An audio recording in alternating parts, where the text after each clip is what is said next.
What's going on, everybody? Welcome to the Farzy Show, presented by Destination Retirement, DestinationRetirement.com. My name is Mark Farzetta from the Steven Singer Studios. Hope everyone had just a wonderful Wednesday. I was gluttonous yesterday. I'll get into that in a second. This is, you notice the people watching this show today, I got the dark shirt on. It's the deadest day of the year in the world of sports. For everyone else, so I'm in mourning for that. However, for us, the James Harden deal becomes official. The 76ers get high praise for their roster and the job Daryl Morey has done to this point, and it's only the beginning, something tells me. And the Phillies are rumored to be kicking the tires on adding another starting pitcher to their rotation, which should be exciting. The thing that's not so exciting is another team that is going to be competing for that same arm is the Atlanta Braves. So we'll see what happens in that regard. And also, last night was the ESPYs.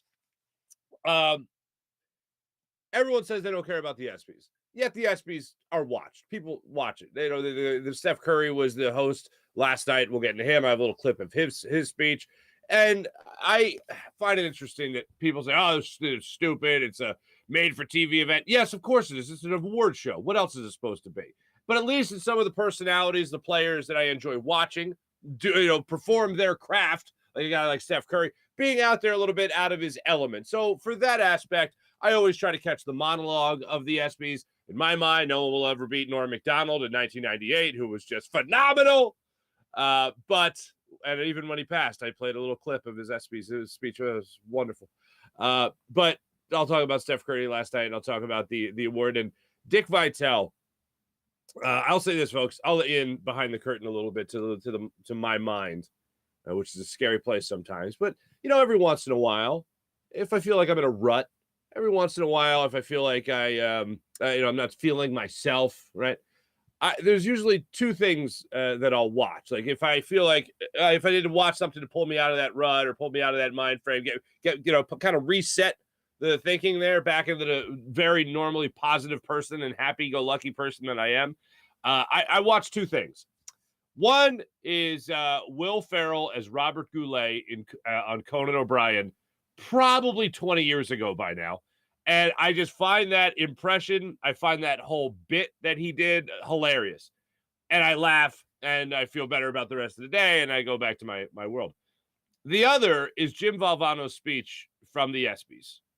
Don't give up, don't ever give up. Totally different in terms of message than a Will Ferrell, Robert Goulet sketch. But in terms of how it changes my mood, instantaneously. Because what Jimmy Valvano did in that ESPY speech was uplift a lot of people that were struggling, a lot of people that knew people that were struggling, loved ones that were struggling with cancer. And the Jimmy V Foundation, as Dick Vitale said last night, $300 million it's raised to help fight cancer in Jimmy Valvano's name. So I can't hold that speech in such a high regard and say that the ESPYs are dumb. Like, I can't do it. And Dick Vitale last night honoring his friend, I thought was phenomenal. And if you don't go back and watch that speech, and if you've never seen that speech, rather, go back. It's on YouTube. You can watch it. Just Jimmy Valvano ESPY speech, and it's right there. And it is a day-changing, mindset-altering type of speech. And even to this day, I watch it to pull me out of a rut and be like, let's focus on what's important here. It's a nicer way of like when I was growing up, and I would hear Thad complain about something as a kid, and my mom would be like, a lot of people have it way worse. And it's like, yeah, you're right, Mom. It's just, it helps you with that mindset. Plus the speech about when Jim Valvano talks about the three things you have to do throughout the day. That's a day. That's a full day. If you know these three things, I won't spoil it, but it's worth your time. So I can't say that the ESPYs are dumb or stupid if I hold that speech in such high esteem. So we'll talk about that. Now, last night's performance by Steph Curry, I will not be holding in such high esteem, but we'll get to that. Let's start it off with James Harden. The deal becoming officially official. The details that were out there on the deal: 2 years, $68 million. Woj talked about it yesterday on ESPN. Here's how Woj broke down the deal. And the thing that jumps out to me here is not just how it helps the Sixers now or how it's already helped the Sixers. House coming here to Philadelphia, Tucker coming here to Philadelphia, but how it can help the Sixers in the future as the trade deadline approaches. Here's Woj yesterday on ESPN. 2 years, $68.6 million, I'm told. The first year of that deal, $33 million.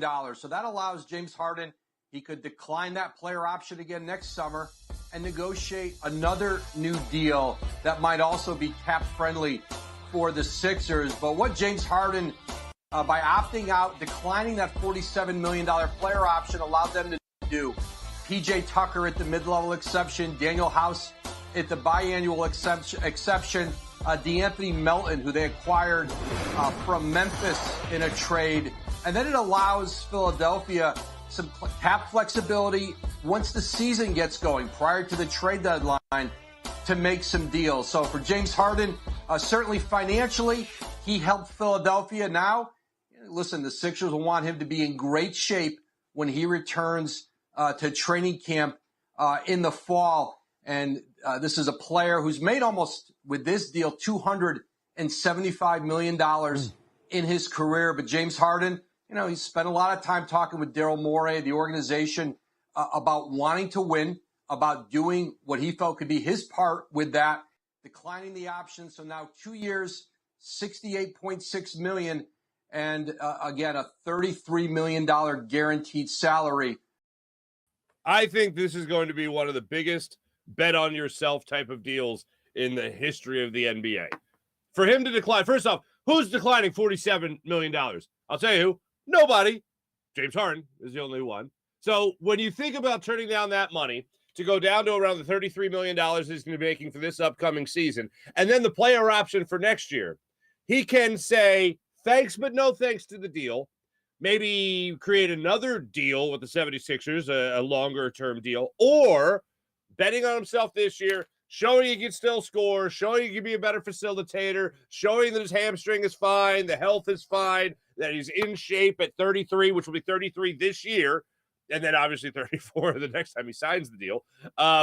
Looking at all of it like that, if he can bet on himself and win that bet, you're talking about another multi-year deal after this one, and $47 million is going to look like chump change.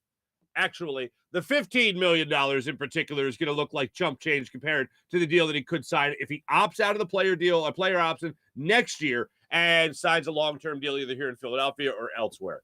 It's a bet on yourself type of deal. And here's the best part about it, Sixers fans, it's like having James Harden in a contract year again. And it's like having James Harden in a contract year that might be his last contract year, the last opportunity to make big bucks. Now, Marky's already made $227 million in his career. Wow, what's the big deal? He's already fine. Yeah, you can always have more money. You can always want more. And the fact that he wants to win and everything he said publicly, we've gone over two different articles where he's talking about how much he wants to win. It'll go down in infamy as far as I'm concerned. Give me what's left over. That is what will rattle around in my brain for the rest of time when I think about James Harden re-signing with the Sixers, especially if it works out to the tune of the Sixers going to the NBA Finals, the Sixers winning the NBA, the Sixers giving us a parade in Philadelphia. That's what will live on as far as you take care of the team, do what you need to do to win, and you give me what's left over. That's a leader right there, ladies and gentlemen. That is wonderful. We've talked many times when Shams Charania put out the story about James Harden, and it's like a $15 million pay cut and whatever. This is now the official deal, whatever. But really what it comes down to so we've covered all the things that James Harden needs to do coming up in this season and what he needs to go forward for the Sixers to be better. So it feels like we're almost celebrating this fact twice. Now PJ Tucker's here officially. House is here. They made the trade already at the draft for DeAnthony Melton. So the Sixers roster, as I have said many times over, has improved greatly from what walked off the court following their another second round exit, this time to the Miami Heat at the end of last season. But, maybe I'm just being a homer. Maybe I just think that the Sixers roster is good because I want it to be good. And I think that James Harden can be a lot better than what we saw last year. And I think Joel Embiid will continue to play at an MVP caliber level. And who knows, maybe even this upcoming season win MVP. Let's knock on wood. And Tyrese Maxey will take another step forward. Right? And the additions they've made with House and Melton and these guys, that's going to be I think Matisse Thybulle is an even better player than what we saw, especially in the playoffs last year. And him coming off the bench will be great as well. But that would just be being a homer, right? Now, what if I said that the Sixers had a top 3 roster in the entire NBA? Would that be a homer? Because here's the thing. Although I love that idea, I haven't said that idea, at least not yet. But you know who has said that idea? Non-homer Bleacher Report, who put out a story yesterday saying that the 76ers have the 3rd best roster in the entire NBA. Here's a little excerpt from that story. The thought of defending Harden, Embiid pick and roll with Maxey blowing past closeouts on the weak side while Harris and Tucker space out the three-point line should give opposing coaches indigestion. More on that later. And the added stretch provided by Tucker's renowned gunning from the short corners will keep help from crashing down on Embiid when he rumbles to the cup. Look, I know we say this loud in football, but I'm going to say it in basketball. Can the season start today? Can we get this going? I'm not supposed to be excited about the Sixers in the offseason. I'm only supposed to be excited. This is what I've been groomed to feel. Like the Tobias Harris, the Jimmy Butler trade, like James Harden trade, all that was during the season. All that was during the season or at the trade deadline, especially. Harris and Harden trade deadline moves. I'm not supposed to be excited about the 76ers in the offseason. Like the only time that was really supposed to happen was the draft, when I knew the Sixers would have the number 1 overall pick or a top 3 pick, or I knew Sam Hinkie had a whole bunch of second-round picks and he was going to try to cash in and use the sweeteners to move back into the first round, whatever it might have been. I'm not supposed to be excited about the 76ers. This excited about the 76ers in the offseason. Daryl Morey and the flexibility of James Harden has made this excitement possible. It is the deadest sports day of the year, and I am thrilled to just talk to you today about the 76ers with great excitement. And it's not just homerism. It's not just us. Oh, no, it's not just us.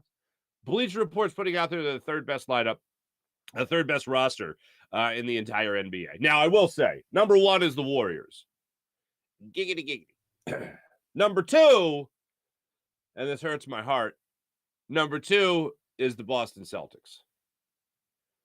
So you still got to get out of the East as far as these ratings go. And the Sixers are right there at number 3. And I believe it. I mean, I think you got an MVP, a scoring champion, 2 scoring champions, actually, Harden many times over, Joel Embiid this past season. And I think you got a lot of potential in Tyrese Maxey. Now, the best part of this excerpt here is the line about Maxey as far as I'm concerned. With Maxey blowing past closeouts on the weak side, that's what you're going to need. Like, that's, to me, I think this writer, it was written by a group of people, I think this writer understands Sixer basketball. I think he's got a great handle, or she has a great handle on what the Sixers are going to be doing this upcoming year. And I think a lot of it is based on Tyrese Maxey, as I will say from now and have said weeks on high about how Tyrese Maxey needs to be the biggest difference maker on this team going forward. Because I don't think we're going to see Joel Embiid play above a level that we saw him at last year. I think we're going to see a better team overall, which might help Joel Embiid raise his game. Tyrese Maxey raising his game might help Joel Embiid. James Harden, I think we know what we can get from him. It's just a matter of what his game is really going to look like at 33 years of age, and with the options to score on this offense right now. And now PJ Tucker is going to impact this team, and whether or not Tobias Harris can play better than what we saw him play at last year. Because let's not forget, Tobias Harris 2 years ago was an all-star caliber player. Last year, he was a really nice player to have. That's a little tier I'll put below all-star caliber. I think Maxey needs to play at that all-star caliber. I think Tobias Harris needs to get a lot closer to that than what we saw him last year. I thought he just missed. I thought, like, his moves were good. He just wasn't connecting a lot in the lane. You need that mid-range game for Tobias Harris to be clicking on all cylinders, for him to be the player that he can be, and that just wasn't the case last year. But the guy I'm going to be laser focused on in the upcoming season is Tyrese Maxey. I think the Sixers are looking at that too. And to see him get a little national recognition there on Bleacher Report, talking about his speed and his ability to get past defenders, I think can make all the difference in the world. But the physical stuff that he can do is great. I think a lot of it is going to be mental for Tyrese Maxey. And last year, one of the things I noticed watching Tyrese Maxey was when Joel Embiid was out, missing a handful of games with COVID, Maxey took over this offense. And he was playing great. A couple of games over 30 points. He was playing with all the confidence in the world. He was looking at himself as the guy that had to be the offense with Joel Embiid being out of the lineup. And he played a totally different game. Joel Embiid comes back.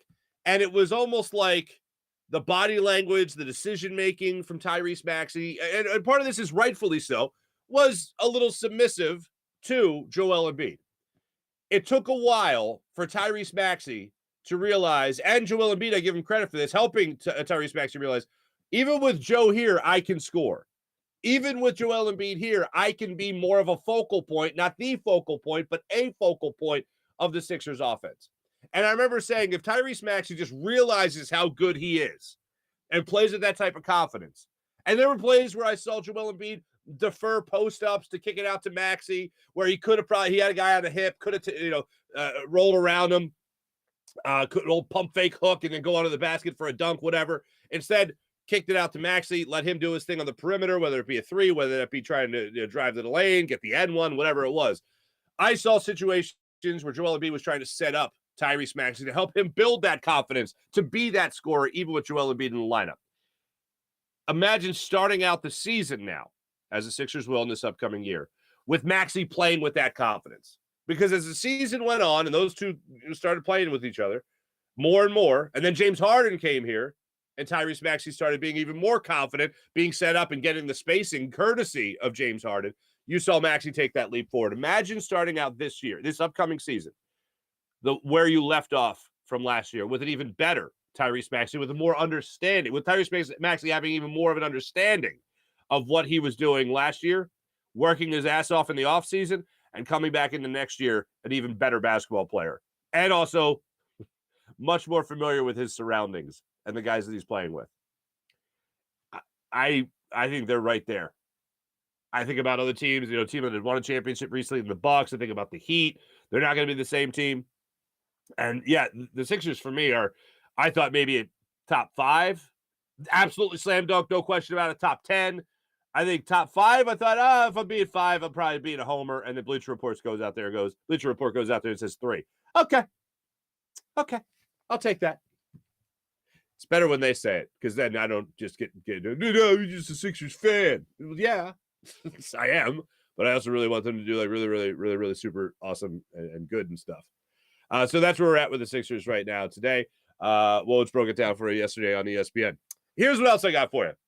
And this blew my mind, because yesterday, now I mentioned the indigestion here, right?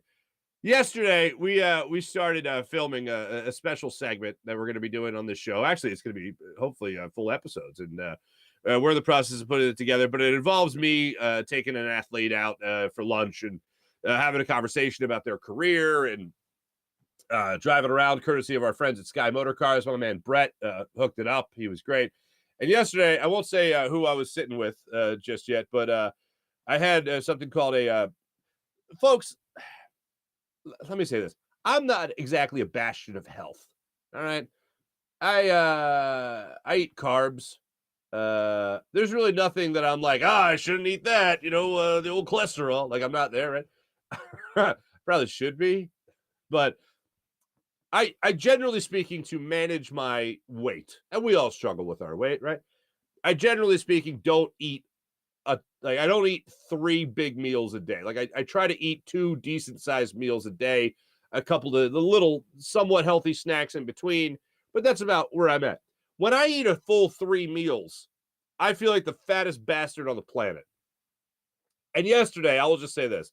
I had my regular old breakfast burrito, right? So I had the burrito thing. So, it's like, at least it's still carbs, but it's just like not a whole sandwich. It's not like I'm eating a full ass bagel, right? So I go, I have that for breakfast, and then I go out and I shoot this thing, and I have a cheesesteak wrap, which was incredible. And then the subject did not have scrapple. They never had scrapple, so we got scrapple. And then I got home, and it's like, man, once the quarter was in the machine, I just couldn't stop eating. And then I had a couple of tacos for dinner and some nachos and a empanada. And I woke up at 3 in the morning. I woke up at 3 o'clock in the morning, which usually it's about an hour before I normally wake up, to the worst heartburn I've ever had in my entire life. So I was on the struggle bus earlier today, folks. At the time I'm saying this, it's 6:33 in the morning. It's already been a rough day. Let's just say that. So I'm out and I'm, what do you call it? I'm not feeling so great, whatever. And now I'm up and I'm just kind of dreading the vicious heartburn. I'm frantically looking for Tums and Pepsid and all that stuff, just to make a Pepsid Coolata. And I'm scrolling on my phone. It just go. I'll set the scene for you. Oh God, Noah Syndergaard. What? And I see fansided.com has speculation that the Phillies are interested in Angels pitcher Noah Syndergaard. And I think to myself, what? No way. Click on the story. They got me. Clickbait, whatever. But it turns out to be legit that there's two teams that have interest in Noah Syndergaard. Now, he's not having the greatest year right now for the Angels, but the Atlanta Braves and the Philadelphia Phillies are said to be interested in Noah Syndergaard. This year, he's 5-7 with a 3.84 ERA. Another year removed from Tommy John surgery. He's only had 13 starts so far this year, or he's had 13 starts so far this year. So you wouldn't have to give up a boatload for him right now for the Angels, to the Angels. But now you got a bidding war in your own National League East if this turns out to be legit when the trade deadline approaches, which is only a couple of weeks away right now, August 2nd, as a matter of fact. Noah Syndergaard, rumored, the Mets are rumored, and the Phillies are rumored. The Braves and the Phillies are rumored to have been kicking the tires on a Noah Syndergaard trade. We will keep you abreast of that situation and let you know where that ends up. Would love to see him in a Phillies uniform. Although you wouldn't have to pay top dollar, the Phillies obviously don't have a good farm system, so it's not like they could just offer anybody out there. Logan O'Hoppe is probably one of their best prospects right now in their minor league organization. He's a catching prospect who's been doing a hell of a job in the minors to this point. He's in Double-A Reading and will probably be a Triple-A by the time the season's over. But those are a couple of the teams that are said to be interested right now in Noah Syndergaard. Yes, I'd be very much welcome the idea. Noah Syndergaard joining this rotation. One of the things that the article does also point out is Nola and Wheeler being a two-man band, and then it's pretty much piecemeal after that. So we'll get into that conversation. Hopefully that conversation continues with some more reports coming out in the not too distant future regarding how much the Phillies are interested in Noah Syndergaard. The one thing that I do find interesting, though, is that the Phillies have obviously gone over the luxury tax. So you bring in somebody like a big name, just anybody. How hesitant will the Phillies be to add more money to this payroll if they can't unload somebody at the big league level? So who's that guy going to be? Is it going to be Rhys Hoskins? I doubt.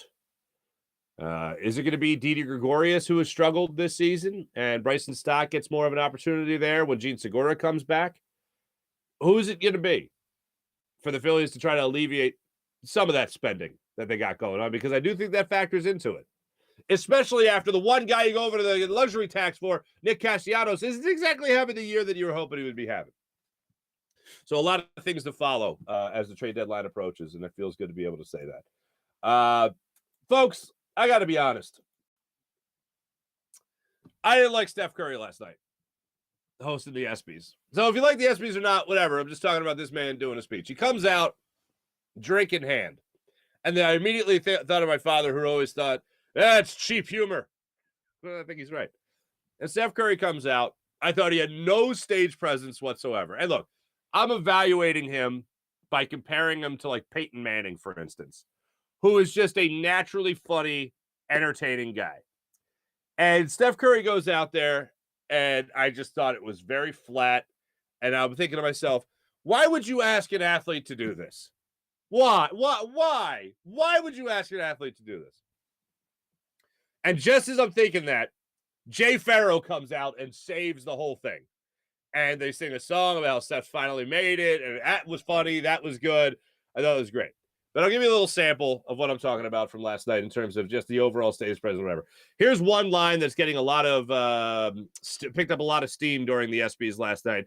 Steph Curry out there talking about LeBron James when he hosted the Oscars. The Oscars, the ESPYs, God forbid. I am the second NBA player to host this award show. which is kind of crazy to think about. LeBron James, he hosted this award show back in 2007 after losing in the NBA Finals. So, yes, you guessed it. This feels better. This feels better.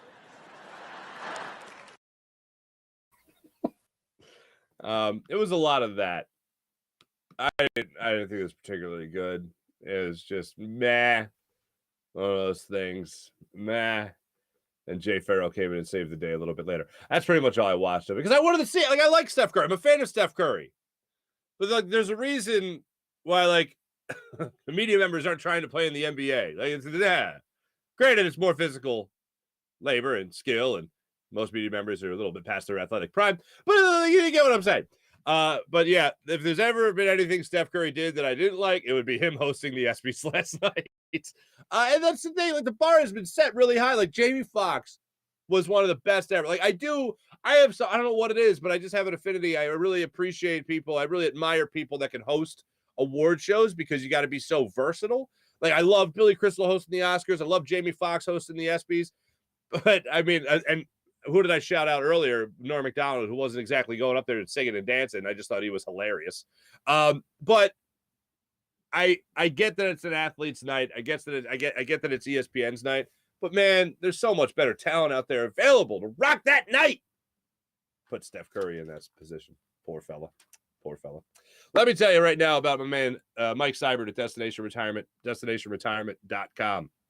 Mike Seibert is a certified income professional and retirement and part of Destination Retirement LLC and a partner of 1847 Financial and an advisor for Eagles, Sixers, and Phillies fans only. And maybe next year, the Flyers as well. When it comes to long-term savings, why are you giving up the current enjoyment of your income? The answer is have income streams in retirement. It only makes sense then to understand how retirement income streams work so that you can direct savings in ways that give you the highest income when you retire.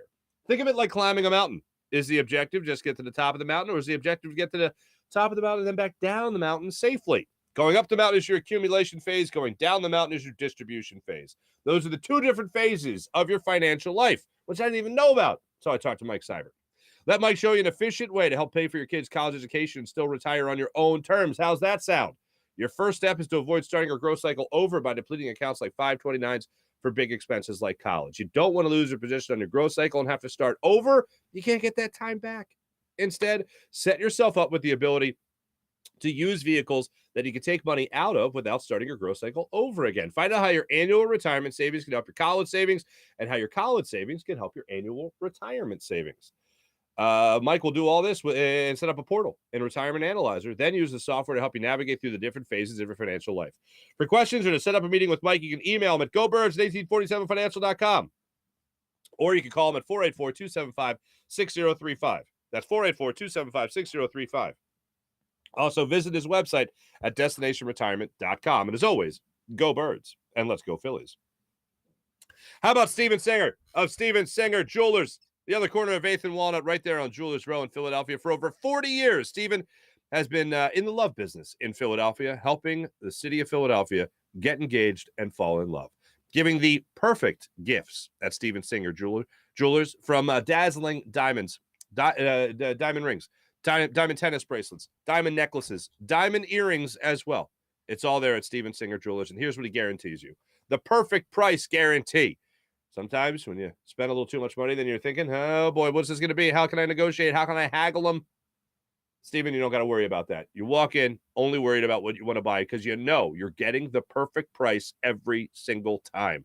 While other people might be marking their inventory up way high just to mark it down a couple of bucks in front of you and make it feel like you want something, Steven is just taking care of you from the jump. So when you walk in, you don't have to worry about some sales, some discounts, some promo code. No. When you walk in, you know you're getting the perfect price each and every time. The person next to you isn't paying way less than you. They're getting the same deal that you're getting. The perfect price at Steven Singer Jewelers. One place, one price. The perfect price. Online at IHateStevenSinger.com. Always fast and free shipping at IHateStevenSinger.com. How about Rothman Orthopedics? Maybe your knee gave out. Maybe you tweaked your back or you popped your shoulder. Maybe your shoulder no longer does what a shoulder should do. Well, that's where Rothman enters the chat. Not only can Rothman help you out, but Rothman will get you back to being you. The Rothman approach to orthopedics is here to get you back to being you. Back to running, walking, working, and playing. Back to living your life the way you want. With same-day appointments available, you can start today at RothmanOrtho.com. That's RothmanOrtho.com. Rothman Orthopedics, the official orthopedic partner of your Phillies, Eagles, and Sixers. That's RothmanOrtho.com. Fellas, you want to look good everywhere, right? Huh? Right? For that special someone in your life? You want to look good everywhere? That's where Manscaped comes in, especially with their Platinum Package 4.0.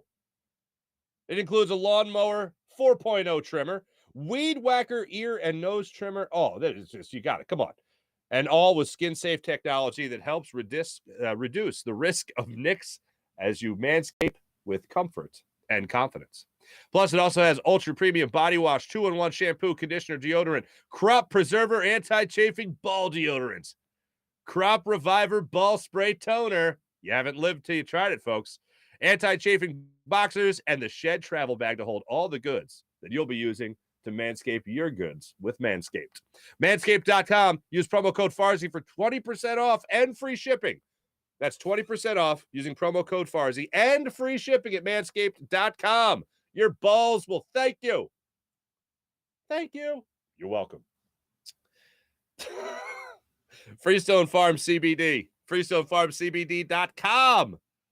Check out FreestoneFarmCBD.com. All new strain menu, like their insane tropical tasting Bayox that clocks in at a chart topping 24.1%. And Super CBD, which is half Hindu, Kush, and 21%. The genetics of these guys don't get any better. And they grow all their premium hemp flower in the Garden State with all organic inputs and IPM. There's absolutely nothing synthetic from farm to jar. And after harvest, they carefully preserve all the plant compounds with a perfect 3-month cure. Just one look or smell is enough to let you know it's CBD done right, and that this product is great for anyone looking to take a more natural approach to everything that they put in their body. And how about this? 20% off, promo code Farzy at Freestone Farm CBD, FreestoneFarmCBD.com. 20% off with promo code Farzy at FreestoneFarmCBD.com. Just like that. We're just taking care of people. That's what we're doing. That's what we're doing.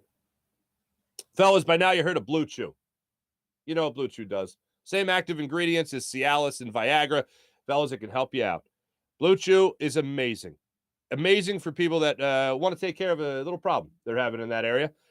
Try Blue Chew free when you use promo code Farzy and just pay $5 shipping at BlueChew.com. Promo code Farzy. Receive your first month free. Just pay $5 shipping. Blue Chew is a unique online service that delivers the same active ingredients as Viagra and Cialis, but in chewable form at a fraction of the cost. Blue Chew's tablets are meant to help men combat all forms of ED. And again, Blue Chew is online. It's an online prescription service, so there's no embarrassing trips to the doctor, to the pharmacy. I'm sorry, what did you need? No, doesn't happen because they mail everything right to your house in a discreet package, so you avoid all embarrassing situations. Here's the process. You sign up at BlueChew.com, consult with one of their licensed medical providers, and once you're approved, they'll receive your prescription within days. It's all done online. Also, Blue Chew's licensed medical provider will also work with you to help find you the right ingredient at the right strength. And that's how it can help you out. Also, if you don't like swallowing pills, they are chewable, so it's not just a clever name. Blue Chew's tablets are made in the good old US of A, and they prepare and ship directly to your house, so it's cheaper than a pharmacy. Once again, use promo code Farzy for your first month free. Just pay $5 shipping. Try Blue Chew free with promo code Farzy. Just pay $5 shipping at BlueChew.com. Promo code Farzy. BlueChew.com. How about PHL Sports Nation, Philadelphia Sports Nation, enhancing all your Philadelphia sports fan experience across all social media and blogs. That's PHLSportsNation.com. Let's jump into the chat check, see how all you guys are doing today. Kevin, good morning. Tyvita, April, what's going on, everybody? Mickey, nice to see you. Oh, is YouTube a bit glitchy today? Are we rolling? We're good? Hey, men's. Hey, Scoozy. Mickey Diaz, Thor to Philly. I've been prognosticating that since the lockout began. Way to be. Great use of prognosticating. I wanted to go back and look at something here with Noah. Now that you brought it back up there, Mickey Diaz, my friend. Noah Syndergaard, now in his second year, removed from Tommy John surgery. Let's see here. What did I have for yous guys that is now not showing up because the world? There we go. This year, Noah Syndergaard's 5-7 with a flat 4 ERA. That's what he's at right now. Strikeout numbers: 58 strikeouts this season in 74 innings pitched. That's not exactly. That's very bad numbers for him for his career. So his innings strikeout ratio is not exactly the best thing in the world right now. But put it this way: I'll have more confidence in Noah Syndergaard starting games 3, 4, 5 in a series, whatever it might be, than I would Ranger Suarez, than I would Zach Eflin, than I would Gibby. So that's where I'm at right now. I would love to make this acquisition. I'm not paying top dollar for him, and that's kind of the give and take of this, is that you don't have to do that right now because he's not performing at the level that he once was when he was a near Cy Young candidate with the Mets. So that is something that you got to keep in mind when you make this type of deal, and that I think is what will help the Phillies out greatly, and unfortunately the Braves as well. But this is where the Phillies' poor farm system kind of bites them in the old behind. Let's see here. Thor to Philly, April. Sounds awesome. Can't wait to watch it. Oh, April. It's there's the show Comedians in Cars Getting Coffee. And so when we started this show, I wanted to do something like that. Took a while to put together and all that stuff. So we filmed our first episode yesterday. We still got some more stuff we're going to do. We have some other commitments from some other people that we're going to try to tape with. I don't want to just release like one and then have that be it. I want to know that we have a couple in the bank and put them out, in regular order. Not regular order, but like with some regularity is what I'm looking for there. Nick Castellanos is the man to move. Wow, Mickey, I wish. Vegas still has the Sixers 8th best to win it all. I agree if they can come in with the roster as is. Ray Fitzgerald, nice to see you. Here's the deal. The Sixers have an interesting thing here where I feel like they are going to be a very solid team from jump. I feel like at the trade deadline, there's going to be tweaks to be made. Tweaks. I can take the tweaks. I don't want another roster overhaul. As much as it sounds sexy to have another star come in here, I just feel like making all that match together in a short amount of time it hasn't helped the Sixers. Let's put it that way. The thing that I'm going to be looking for when it comes to the upcoming season with the Sixers is that move at the trade deadline. And as I've said this whole offseason, I want them to load up in the offseason. I don't want them to load up during the season. And I especially don't want to be looking at that trade deadline with great anticipation that they could land another huge name. Because as much as that sounds great, I feel like we continue to struggle by adding talent, high caliber talent, so late in the season. I think that's where you get the pieces. But the thing that gives me optimism about making that move is going back to what Woj had to say about the cap flexibility that James Harden's also giving the 76ers. It's not just about signing PJ Tucker now. It's not just about trading for DeAnthony Melton now. It's not about bringing in House, for instance, now. It's about what they could still do at the trade deadline. So James Harden's, kindness and flexibility isn't just helping the Sixers right now. It's not like he signs the deal and then it's like, yeah, now give me money. And now the Sixers are done. His declining of $15 million essentially for this season not only allows you to get House and Tucker, it also allows you to go out there and have some flexibility at the trade deadline as well. So you're not just like right up against the cap. You got a little bit of flexibility because of the $15 million that James Harden said, thanks, but no thanks. Let's defer that a little bit later. So that's a great thing as well. It's not just about what it does for you now, but also what it's created for you at the NBA trade deadline in case Daryl Morey does want to make a move, which I'm pretty sure he'll want to make a move. Just the caliber of that move, I don't expect to be high. And a sick part of me is hoping that it doesn't have to be. Well, we should all hope it doesn't have to be. But a sick part of me is thinking, I hope it isn't. Sean Gillespie, the Sixers can at least make if the Sixers can at least make the finals and Duck can be asked questions like Pop, that would be an improvement. Sean, yeah, that's a good start. That's a good start. Oh, Mickey, yeah. Nick Castellanos is the man to move. I see PJ's talking about this. Absolutely no way you can trade Castellanos. Yeah, like Castellanos is untradeable, right? Like he costs too much and isn't going to give you enough. Like who's gonna take Nick Castellanos right now? Like that's the other thing. Him not performing now doesn't give me a lot of optimism for the future. I as much as I would love to say you could just move that money, I don't think it's happening.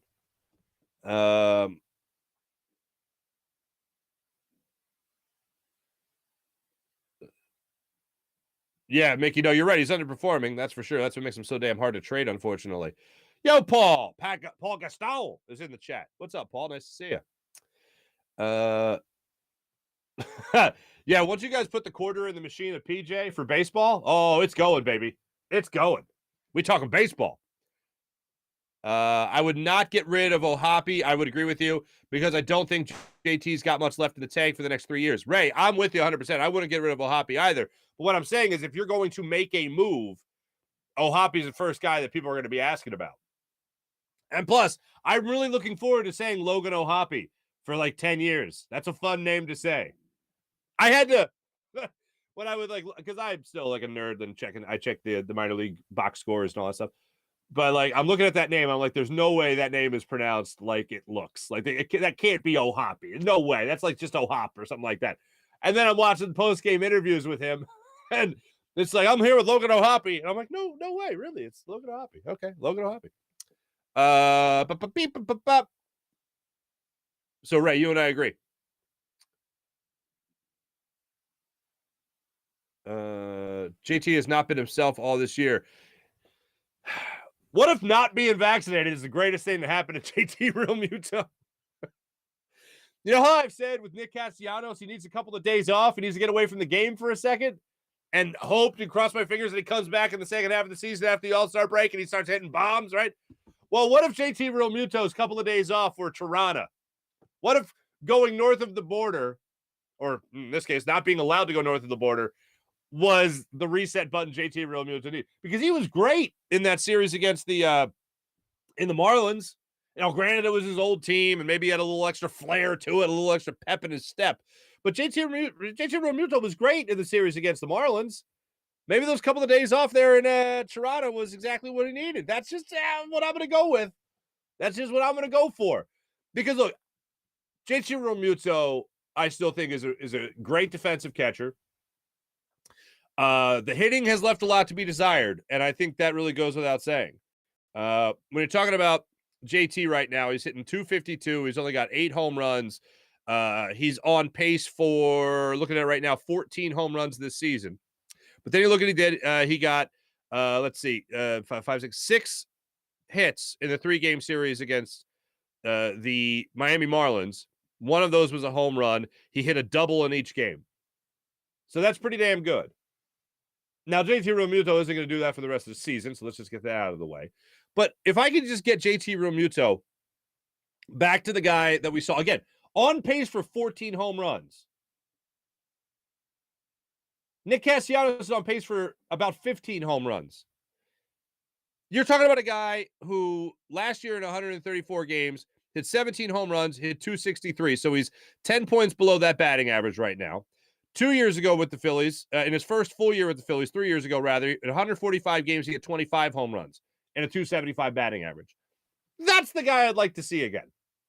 If he could just get back to that 275 batting average, which isn't a far cry from 263, and he could get back to those power numbers in the second half of the season, that's the guy that the Phillies can use to help propel them into the playoffs. If Nick Castellanos can get back to a 25-homer type of pace, that guy is going to help the Phillies win a wild card spot at the least. Really, it seems like at this point it's the only hope. But those are two guys that have not performed at a high level for you at all, really, in the first half of the season, that if they just turn it on a little bit and you get Gene Segura, who could be a 300 hitter for you at second base, you're feeling pretty good. You're feeling pretty damn good about the rest of the season. So that's where I'm at as far as that go.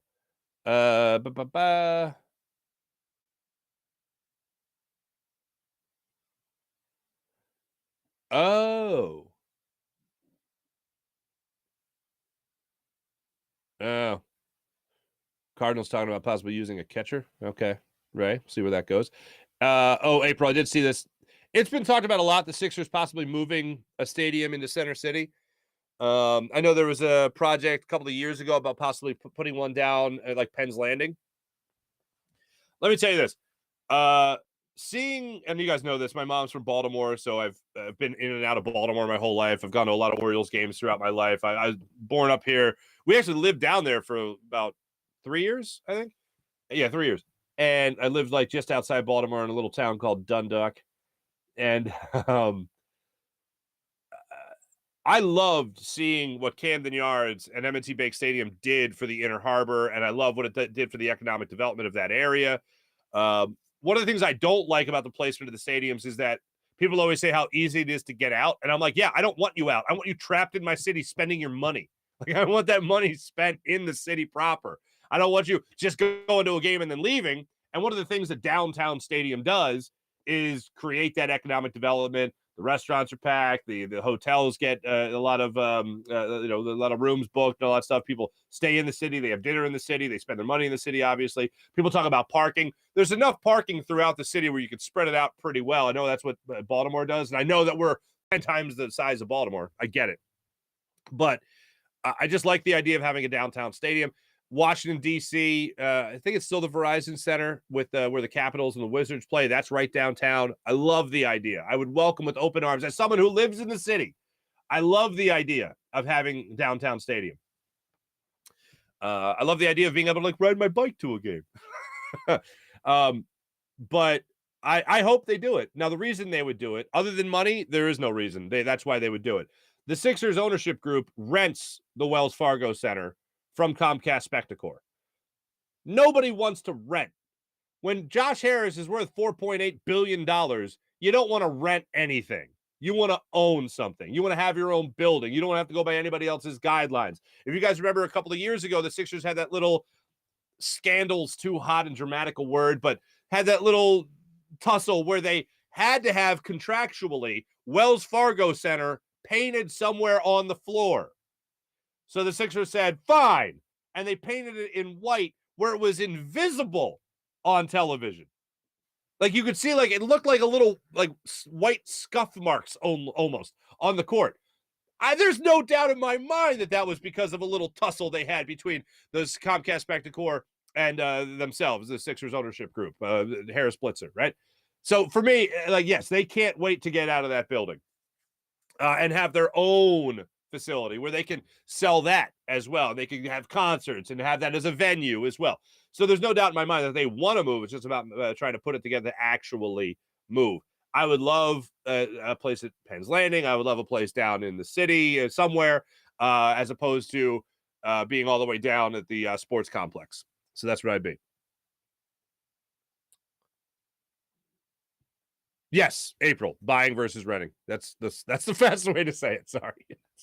I have a tendency to pontificate. Yeah, let me know this, because I always feel like I'm in the minority when I say I would love a downtown stadium. I remember a million years ago when they were talking about building Citizens Bank Park, they were talking about possibly doing it at Broad and Spring Garden. And like, again, I love the idea of a downtown stadium. And another thing, man, look, San Diego is a totally different animal. But if you ever walk around San Diego and you go down like Gaslamp District, which is kind of like their old city, like it's like a party district, restaurants, bars, the whole thing. And then there's this one bar that's called the Blarney Stone, which is just this Irish pub in the middle of these other pubs that guys wear Ed Hardy t-shirts to. Anyway, still. But like you walk around this area and then you turn a corner and there's like Petco Park, and it's just so cool. I love that. I think that's a great thing. So I'd love to see the Sixers do something like that. Tyvita would be much easier to get to. Yeah, I agree.